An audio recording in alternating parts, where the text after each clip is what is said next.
اس کو سچا مانا تو پھر ایمان کا کیا مطلب ہوا؟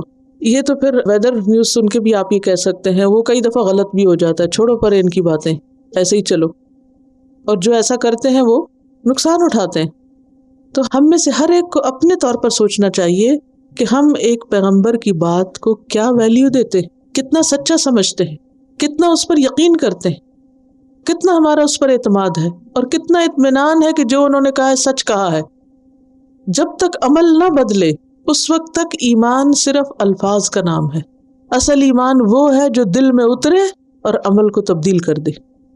جب تک عمل نہیں بدلتا، بیہیویئر تبدیل نہیں ہوتا، عادتیں نہیں بدلتی، ہم اپنا مال خرچ کرنا نہیں شروع کرتے، یتیموں اور مسکینوں کی پرواہ نہیں کرتے، عہد کی پابندی نہیں اور صبر نہیں، تو پھر جو کہتے ہیں وہ سچ نہیں۔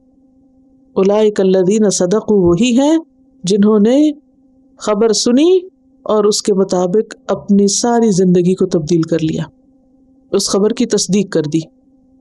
میرا سوال یہ ہے کہ بأسا سے جیسے معنی جسمانی تکلیف لیا جاتا ہے، اگر آپ کے سر میں درد ہو آپ کیا کرتے؟ دوا تو لیتے ہیں علاج کے لیے، وہ تو بہت اچھی بات ہے، لیکن درد کا اظہار کیسے کرتے ہیں؟ ہم سب اپنے اپنے رویے کو دیکھیں۔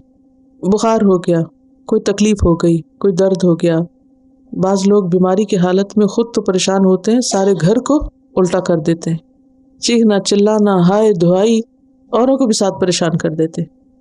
کیا یہی ہے والصابرین فی البأساء؟ اسی طرح کسی نے کچھ کہہ دیا، ذہنی اذیت، ضراء کا ایک معنی کیا ہے؟ ذہنی اذیت۔ آپ کو کوئی بات بادر کر رہی ہے، اب آپ کا رویہ کیا ہونا چاہیے؟ مثلاً آپ کے شوہر نے آپ کو کچھ کہہ دیا، کسی بچے نے آپ کی بات نہیں مانی، کسی اور نے آپ کے ساتھ زیادتی کی، آپ کو بہت ذہنی تکلیف ہوئی، دلی تکلیف ہوئی، یا آپ ذہنی طور پر کسی اور مسئلے کا شکار ہیں، کوئی مالی پریشانی ہے، یا کوئی اور آپ کی خواہش زندگی میں کوئی ڈریم نہیں پورا ہوا، دماغ جو ہے وہ کہیں بھی چین نہیں پا رہا، کیا کرتے ہیں؟ جہاں بیٹھتے ہیں غیبت، چغلی، رونا دھونا، شکوے شکایتیں، اس پہ غضبناک، اس پہ برسنا، شوہر کی بات کا غصہ بچوں پہ، بچوں کے ستانے کا شوہر پہ، کیا رویے ہوتے ہیں ہمارے؟ تو جب تک ہمارے رویے تبدیل نہیں ہوتے ہم اس کیٹیگری میں نہیں آ سکتے جن کو اللہ تعالیٰ سرٹیفکیٹ دے رہے ہیں۔ دیکھیے دنیا میں جب کوئی یونیورسٹی پاس کر لیتا ہے، گریجویشن سیریمنی تھی، وہ دن لوگوں کے لیے عید سے کم نہیں ہوتا، کتنا خوش ہوتے ہیں۔ تو سوچئے جو لوگ ان چیزوں پر عمل کر کے اللہ کے حضور جائیں گے، اللہ تعالیٰ ان پر راضی ہوں گے اور یہ کہہ دیں گے اولئک الذین صدقوا، یہ ہیں سچے لوگ، یہ ہیں جنہوں نے اپنی بات سچ کر دکھائی۔ جب انہوں نے کہا کہ آمنت باللہ تو پورا کیا، اللہ کے وعدوں پہ یقین تھا ان کو کہ ایک کانٹا بھی چبھے گا تو اس پہ بھی اجر ہوگا۔ یہ سارے مشکل امتحان ہیں لیکن ناممکن نہیں ہیں، ان کا اہتمام ضروری ہے۔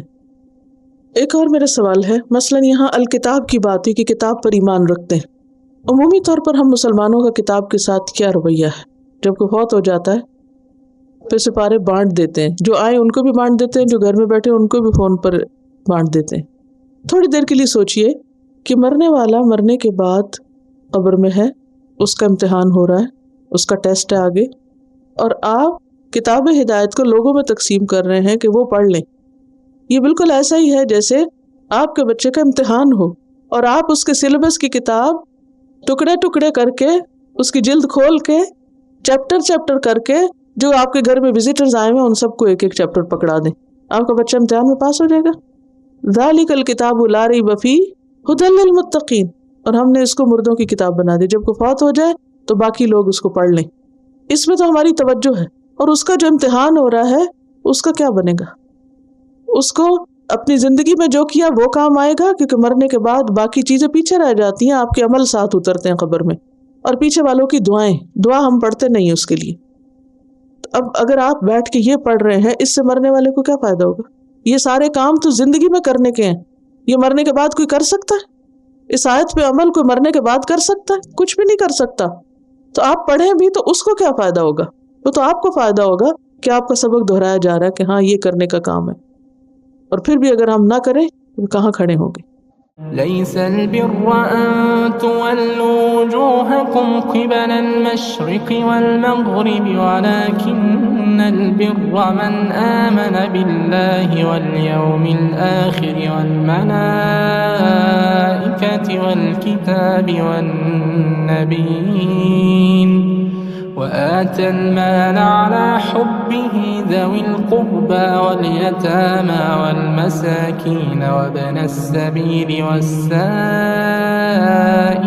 وفي الرقاب وأقام الصلاة وآتى الزكاة والموفون بعهدهم إذا عاهدوا والصابرين في البأساء